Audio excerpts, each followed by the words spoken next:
Komisi 11 DPR RI meminta Pemprov dan Badan Pusat Statistik Sumatera Selatan mengkaji sumber potensi lainnya untuk meningkatkan pertumbuhan ekonomi di Sumatera Selatan, sehingga tidak bergantung pada penerimaan pajak.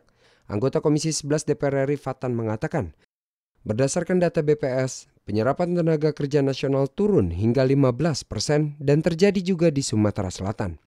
Di sisi lain ada pembangunan infrastruktur untuk Asian Games 2018.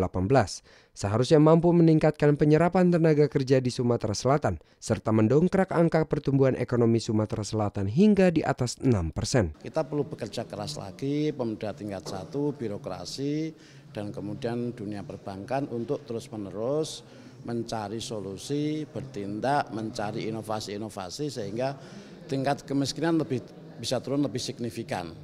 Karena kita tahu bahwa pembangunan infrastruktur tidak ada artinya jika tidak meningkatkan kesejahteraan masyarakat. Sementara itu, anggota Komisi 11 DPR RI John E. Rizal mengusulkan Sumatera Selatan bisa memanfaatkan potensi sumber pendapatan lainnya secara maksimal.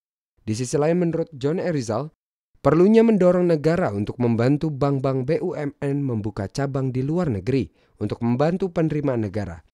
Selain itu, perlunya sosialisasi pada masyarakat agar lebih memilih menyimpan uangnya di bank-bank BUMN atau bank-bank swasta milik Indonesia. Target penerimaan negara ke depan itu bukan hanya berdasarkan historical base, misalnya di sini Kanwil Bea Cukai tahun 2016 1 triliun, oke naik 10% jadi 1,1 triliun. Kanwil pajak misalnya 2 triliun naik 10%, jadi bukan begitu. Dari Sumatera Selatan, Kristio Handoko, TVR Parlemen melaporkan.